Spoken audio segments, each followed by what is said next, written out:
Hi everyone. Today I would like to introduce you to a few books that I think is really good for readings and for healing your heart. The first one is this one. It's called What on Being Madly in Love. Well, you see, this book is very special because it's also have a really beautiful pictures inside. Can you see? Here, it's a really beautiful picture. See, it's beautiful. There's a woman and man being in love here. And I would like to read a few of them to you so that you can really know and inspire what it's like to read this book. Here from Shelley, 1939, with these cute, beautiful pictures of women, said, "You can remember the second and the third and the fourth time, but there's no time like the first time. First love is always there." The magic of first love is our ignorance that it can never end. Now there's another one with these beautiful pictures of women inside and a guide. I assume this one was probably winter or maybe rainy season. So this one said, "Love commands us to step out into nothingness and bear soft.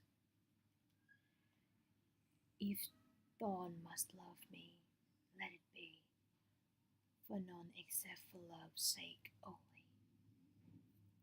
You may be deceived if you trust too much, but you will live in the torment if you do not trust enough." Now, what else?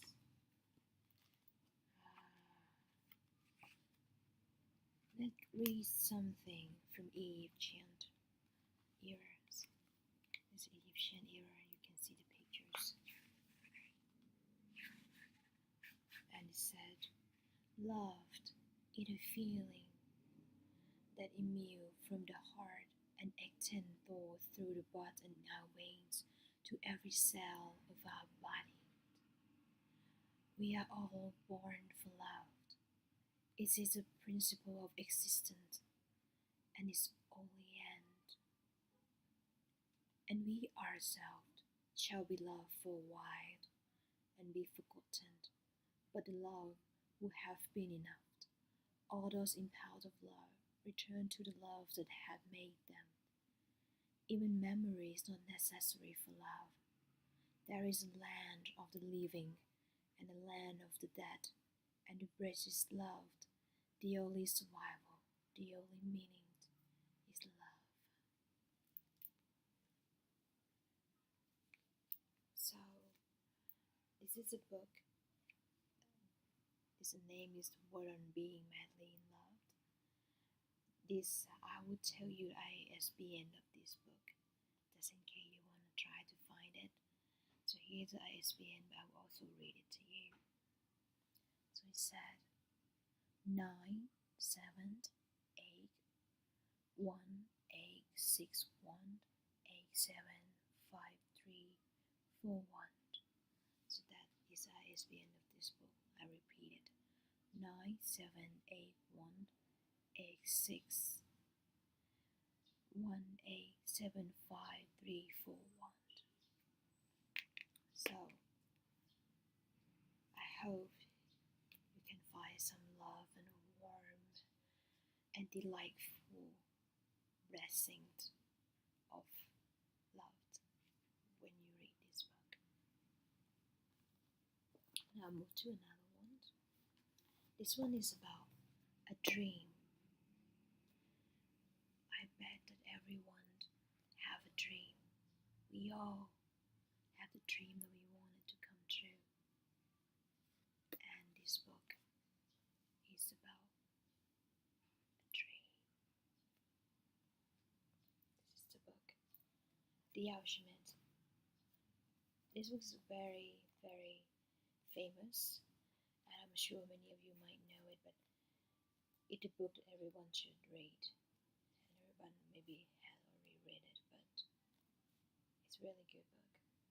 And I would like to read some compliment of this book to you, and then I will explain a little bit about what is inside the book. I give you a few bribes so you can actually see what it's like to feel this book. And the New York Times said, every few decades, a book is published that change the life of its readers forever. Paulo, The Alchemist is such a book. With over 20 million copies sold worldwide, The Alchemist has already achieved the status of modern classics. So, I would like to choose some chapters to read it to you. And it starts like this.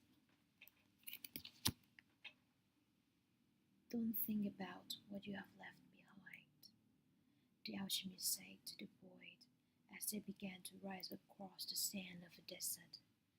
Everything is written in the soul of the world, and there will say forever. Men dream more about coming home than about leaving, the boy said.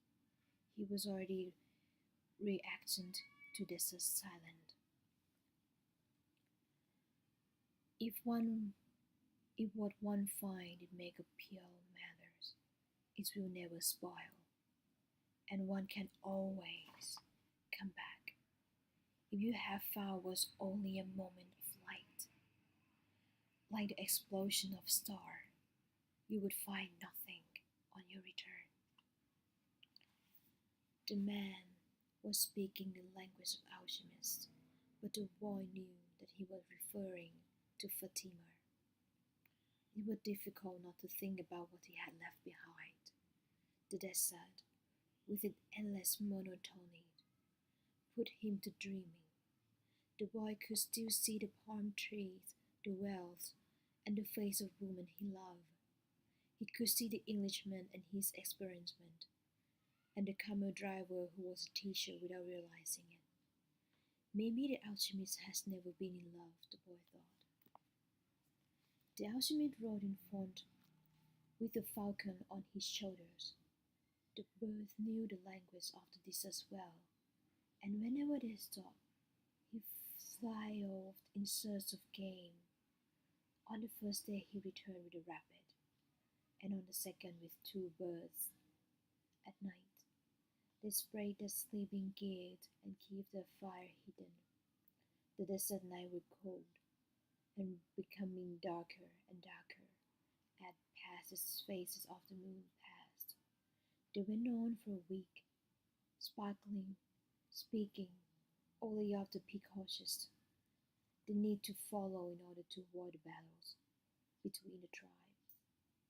The war continued, and at times the wind carried the sweet, sticky smell of blood. Battle has been fought nearby, and the wind reminded the boy that there was the language of the omen always ready to show him what his eye had failed to observe. On the 7th day, the alchemist decided to make camp earlier than usual. The falcon flew off to find game, and the alchemist offered his water container to the boy. You are almost at the end of your journey, said the alchemist. I congratulate you for having pursued your destiny. And you told me nothing along the way, said the boy. I thought you were going to teach me some of the things you know. A while ago, I rode through the desert with a man who had book on alchemy, and I wasn't able to learn anything from them. There is only one way to learn, the alchemist answered. It's through action. Everything you need to know, you have learned through your journey.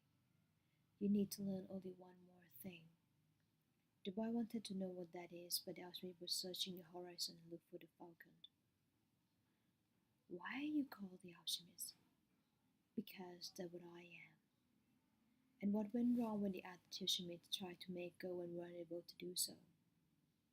They were only looking for Go, he answered. They were seeking a treasure of their destiny without wanting to actually live out the destiny.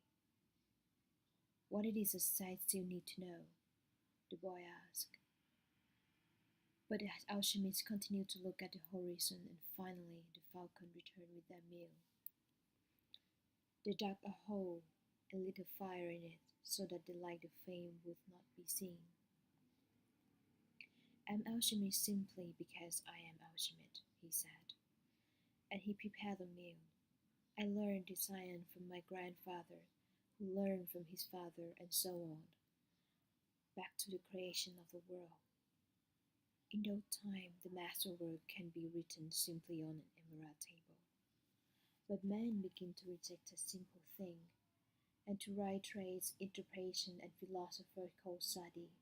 They also began to feel that they knew a better way than the other had. Yet the emerald table still live alive today. What was written on the emerald table, the boy wanted to know. It is what was written on the emerald table, said the alchemist. It's a code, said the boy, a bit disappointed. It looked like what I saw in the Englishman book. No, the alchemist answered. It's like the flight of the two hawk. It can be understood by reason alone. The emerald table is a direct message to the soul of the world.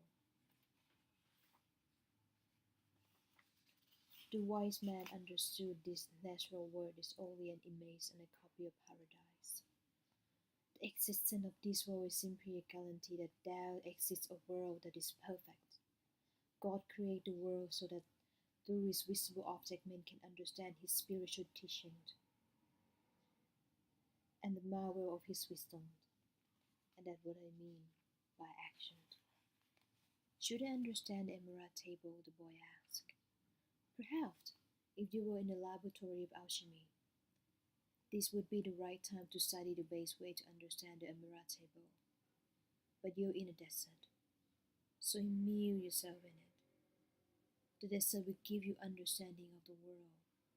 In fact, anything on the face of the earth will do that. You don't even have to understand the desert. All you have to do is contemplate a single grain of sand, and you will see in it a marvel of creation. How do I amuse myself in the desert? Listen to your heart. It's no all thing, because it came from the soul of the world, and it will one day return there. So the example of it, and I hope you like it.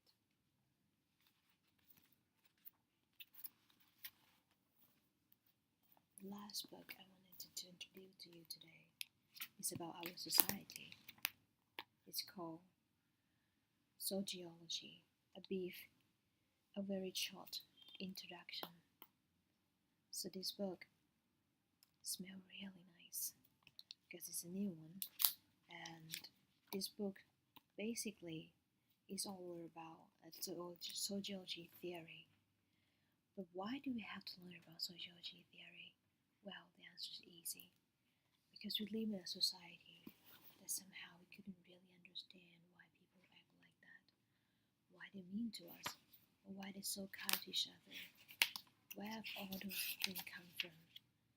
Here, you will learn the different type of the person, the different classes of the world, the cause and effects, consequence of what human being had been traced and walk on earth.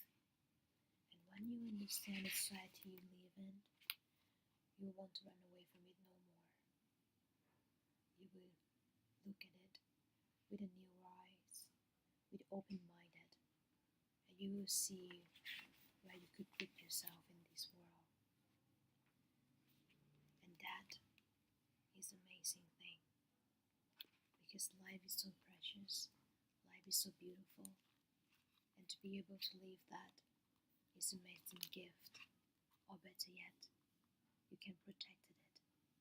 You can be kind to people because kindness can save a person's life, and a smile can turn someone's really bad day into a lighter one. I thank you for listening to me today and for allowing me to introduce you to 3 books that I think is a really beautiful books.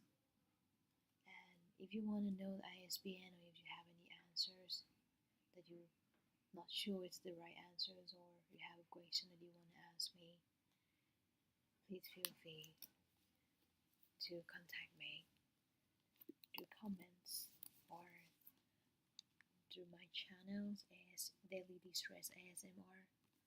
I'll be there to answer your questions. I hope you have an amazing week to come. I'll see you soon.